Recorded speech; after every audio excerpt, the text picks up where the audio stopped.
नमस्कृत्य नरं चैव नरोत्तमं देवीं सरस्वतीं व्यासं ततो जयमुदीरयेत्।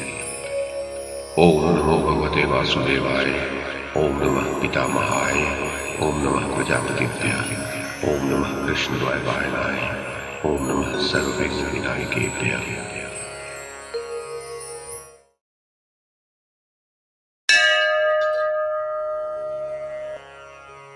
वैशंपायन जी कहते हैं, जन्मेजय, तदनंतर राजा युधिष्ठिर ने एक चिकने और समतल प्रदेश में, जहां घास और ईंधन की अधिकता थी, अपनी सेना का पड़ाव डाला। श्मशान, देव मंदिर, महर्षियों के आश्रम, तीर्थ और सिद्ध क्षेत्र, इन सब का परित्याग करके इन स्थानों से बहुत दूर ऊसर रहित मनोहर, शुद्ध एवं पवित्र स्थान में जाकर कुंती पुत्र महामती युधिष्ठिर ने अपनी सेना को ठहराया। तत्पश्चात समस्त वाहनों के विश्राम कर लेने पर एवं स्वयं भी विश्राम सुख का अनुभव करके भगवान श्री कृष्ण उठे और सैकड़ों सहस्त्रों भूमिपालों से घिरकर कुंती पुत्र अर्जुन के साथ आगे बढ़े। उन्होंने दुर्योधन के सैकड़ों सैनिक दलों को दूर भगाकर वहां सब ओर विचरण करना प्रारंभ किया। द्रुपद कुमार दृष्टिद्युम्न तथा प्रतापशाली एवं उदार रथी सत्यक पुत्र युयुधान ने शिविर बनाने योग्य भूमि नापी।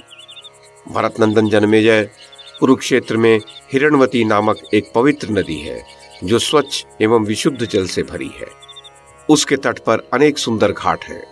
उस नदी में कंकड़, पत्थर और कीचड़ का नाम नहीं है। उसके समीप पहुंचकर भगवान श्री कृष्ण ने खाई खुदवाई और उसकी रक्षा के लिए पहरेदारों को नियुक्त करके वहीं सेना को ठहराया।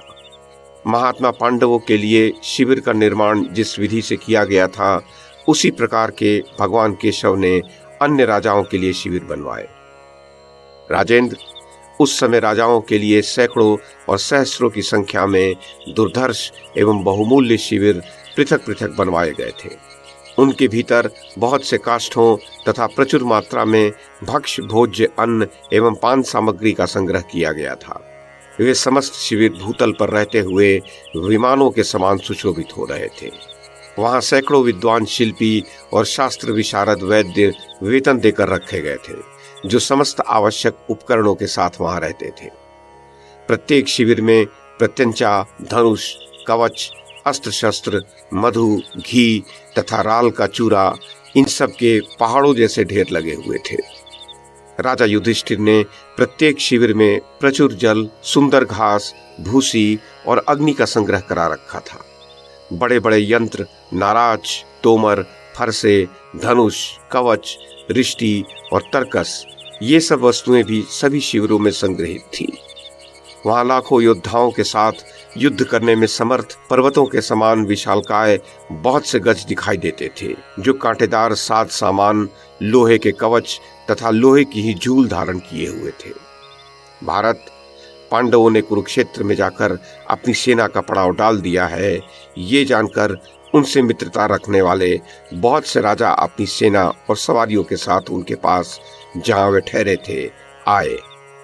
जिन्होंने यथा समय ब्रह्मचर्य व्रत का पालन, यज्ञों में सोमरस का पान तथा प्रचुर दक्षिणाओं का दान किया था, ऐसे भूपालगण पांडवों की विजय के लिए कुरुक्षेत्र में पधारे।